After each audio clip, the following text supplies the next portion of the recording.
안녕하세요. 정치 생각이에요. 요즘 정청래는 국민의힘을 없애는데 혈안이 되어 있죠. 정청래는 절대 독점은 절대 부패한다. 라는 말을 했는데요. 그 말대로라면 지금 절대 독점을 하고 있는 일당 독재 민주당과 정청래는 절대 부패의 출발점에 있는 것과 같은 것이죠. 또 다른 부패의 시작을 개혁이라는 이름으로 하고 있는 민주당과 정청래예요. 아무래도 자신이 하는 말을 자신에게는 적용시키지 않나 봐요. 민주당 좌파들의 특징이에요. 항상 기준을 남들에게만 적용시키죠. 제발 자신들에게 그 엄격한 기준을 적용해서 정의롭고 올바른 사람이 돼야 할 텐데 말이에요. 여튼 모든 것은 장단점이 있는 것인데요. 정치적으로 자신들에게 이롭지 않다는 이유로 검찰기관의 단점을 부패라는 이름으로 또 정의롭지 못하다며 개혁을 하려고 해요. 하지만 사실은 이것이 자신들의 일당 독재의 힘으로 새로운 기관을 만들어 새로운 부패의 시작을 하고 있다는 것이라는 사실을 물론 민주당과 정청래는 잘 알고 있지만 자신들을 위해 강행하는 것이겠죠. 그럼 정청래에 대한 장동혁 대표의 기자회견 영상 보여드릴게요. 교섭단체 대표 연설에 대한 브리핑을 하고 가겠습니다. 오늘 교섭단체 대표 연설에 대한 총평을 하자면 저는 거대 여당 대표의 품격을 기대했는데 너무나 실망스러웠습니다. 기세는 여의도 대통령을 보는 것 같았습니다. 그런데 내용은 거울을 보면서 자기 독백을 하는 것처럼 보였습니다. 우선 국민의 삶이 팍팍한데 민생에 대한 이야기보다 이념에 대한 이야기로 연설이 가득 채워져 있었습니다. 조지아주에서 지금 구금된 우리 한국 근로자들은 미국은 사실상 추방이라고 이야기합니다. 그런데 우리 정부는 자진 출국이라고 하면서 그 어떤 명확한 입장도 밝히지 않고 지금 사태가 이렇게 된 거에 대한 어떤 유감이나 사과 표명도 없었습니다. 그저 명비어천가를 부르고 자화자찬하기에 바빴습니다.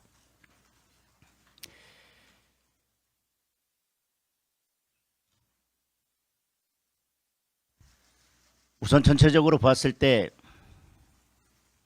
대통령께서 어제 정청래 대표에게 여당이 더 많은 것을 가졌으니 양보하라고 주문했습니다. 그런데 양보는커녕 연설 내내 여전히 국민의힘을 없애겠다는 이야기만 반복했습니다.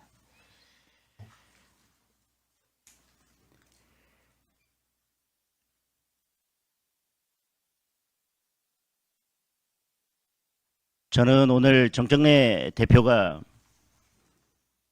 모두의 국민주권시대, 법치국가, 민주공화국을 이야기하면서 더불어민주당 교섭단체 연설에서 늘 나오는 헌법 제1조를 오늘 또 다시 볼 수 있었습니다. 그런데 지금 국민주권시대가 맞습니까? 아니면 더불어민주당 일당 독재 시대입니까? 국민들께서 판단하실 거라고 생각합니다. 참 좋은 말씀을 해주셨습니다. 절대 독점은 절대 부패한다. 지금 모든 권력을 절대 독점하고 있는 사람, 지금 절대 독점하고 있는 정당이 누구이고 어느 정당입니까? 그래서 제가 말씀드립니다. 거울을 보면서 자기 독백을 하는 것 같았다. 검찰, 사법, 언론이 무소 불위의 권력을 누려온 곳이기 때문에 개혁을 해야 된다고 하고 있습니다.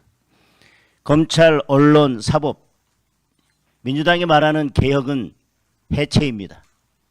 방송법을 통해서 공영방송을 국민께 돌려드렸다고 했지만 방송법을 통해서 언론 노조에게 방송을 바친 것입니다. 검찰개혁, 사법개혁 모두 사실상 검찰과 사법부를 해체하겠다는 것입니다.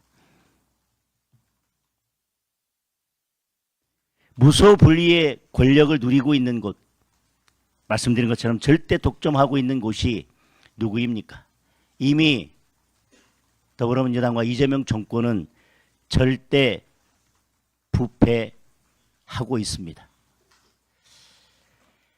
민주당은 문재인 정권 때처럼 이번에도 역시 적폐청산이라는 이름 아래 상대 진영을 말살하는 데만 몰두하고 있습니다. 그 상대 진영을 말살하기 위해서는 헌법 체계의 근간까지 흔들고 있습니다. 법치주의, 자유민주주의, 대한민국 그 헌법 어떤 것도 중요하지 않은 것처럼 달려들고 있습니다.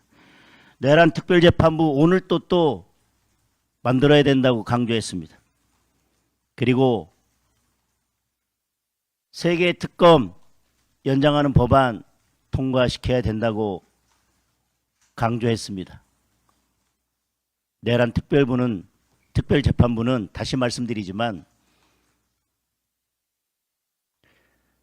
사법부를 근본적으로 흔드는 반헌법적인 발상입니다. 다시 말씀드리지만 이렇게 내란 특별재판부를 밀어붙인다면 저는 법원은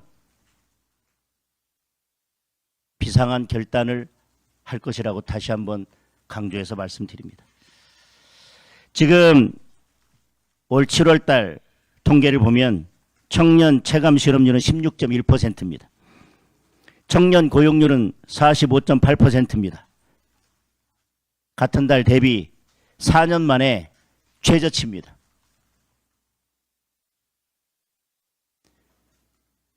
어제 저는 대통령께 이 청년 고용률을 획기적으로 높일 수 있는 청년 고용률에 대해서 근본적인 대책을 주문했습니다. 대통령도 이에 대해서 긍정적으로 검토하겠다고 답을 했습니다. 그런데 오늘 교섭단체 대표연설에서 정청래 대표가 보여준 것은 청년도 없고 미래도 없었습니다. 국민의힘에게 과거를 청산하자고 주문했습니다. 제발 과거를 청산하자고 주문했습니다. 과거를 청산하는 방법은 무엇입니까? 미래로 가는 것입니다. 국민들의 삶을 살피는 것입니다. 과거로 가자, 계속 과거로 가자고 하는 것 자체가 과거에 머물러서 미래를 포기하는 것입니다.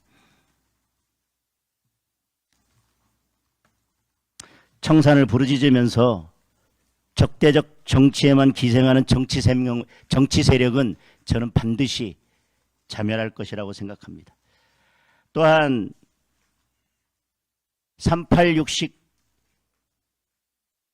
퍼주기 망령에서 벗어나지 못하고 있습니다.